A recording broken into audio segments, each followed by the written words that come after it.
In May 2025, Duolingo users started quitting. I quit Duolingo. We are watching the live downfall of Duolingo. TikToks went viral, their Reddit community turned on them, all because of a memo posted by the CEO. AI is really positive for our business. In this video, I'll break down what happens when a consumer brand tells one story to users and another to investors. How that tension backfired for Duolingo, and what not to do during a PR crisis. Guys, Duolingo's downfall is here.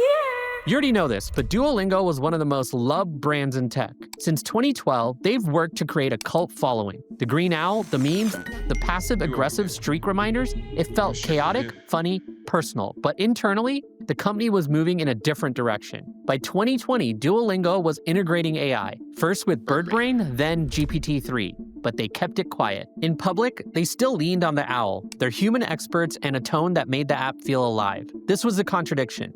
On the outside, playfulness, community, personality. On the inside, automation, scale, efficiency. It raised a tricky question for Duolingo. How do they scale using AI without breaking the brand while selling a story investors wanted to hear? By 2023, the shift was harder to miss. Duolingo launched Max, powered by GPT-4. It offered AI roleplay, instant explanations, and personalized feedback. Inside the company, some called it Duolingo's ChatGPT moment. The stock tripled within a year, and the messaging changed. Its tagline became, AI and education make a great duo. Duolingo has worked with OpenAI for years. The same year, The New Yorker profiled CEO Louis von Hahn. He said, replacing teachers is a worthwhile trade-off. Then came the rollout. In April 2025, Duolingo released 148 new courses built with generative AI. Von Hahn said, our first 100 courses took about 12 years. The next 150 took just one.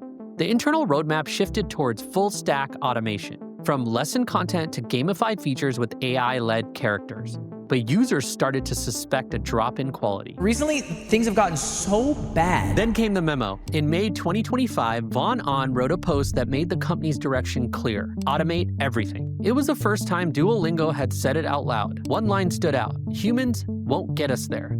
The memo detailed what AI first meant in practice. Headcount would only grow if AI couldn't do the job. New hires and existing teams would be evaluated on how well they used AI. More jobs would be cut.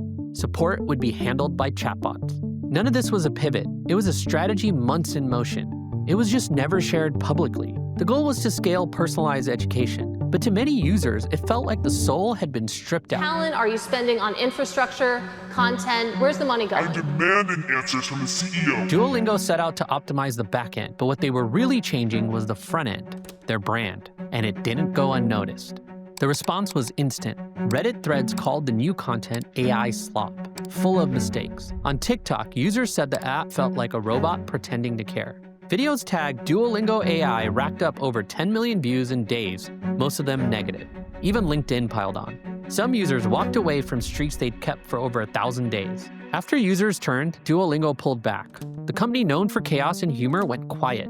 First, they deleted comments. Next, they temporarily wiped their TikTok and Instagram feeds. Years of brand voice gone. Then Von Hahn went on a podcast and added fuel to the fire.